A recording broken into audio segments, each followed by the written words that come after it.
Let's take a look at a really young player. He's 15 years old, um, taking a little swing test here. Notice those numbers.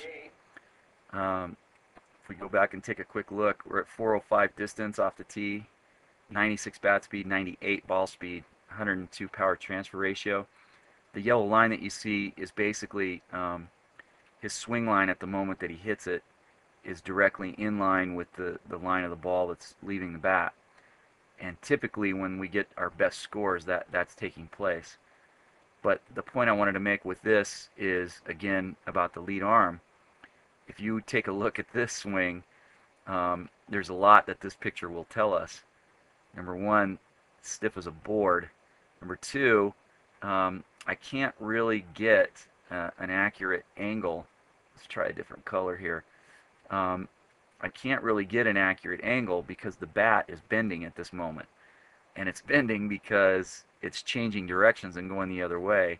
And there's a tremendous amount of energy that's going to cause that to take place. But at 70 degrees, and it's probably even worse right here, like 67 degrees. That 67 degrees is really, really good, because that means that he's going to increase the amount of energy that's stored in that wrist area. And so the muscles that are elastic, or the rubber bands that are going to store elastic energy, are here, here, and here. If those three rubber bands are firing at max, if they're storing the maximum amount of energy, then they're going to release the most at impact. And the kids that we're seeing, that we're testing, that are getting anywhere near 100 miles an hour, are all doing that. They're all tapping into the things that are creating the most speed. And the most speed is going to happen as a result of that elasticity being released. Stretching the rubber bands and letting those fly.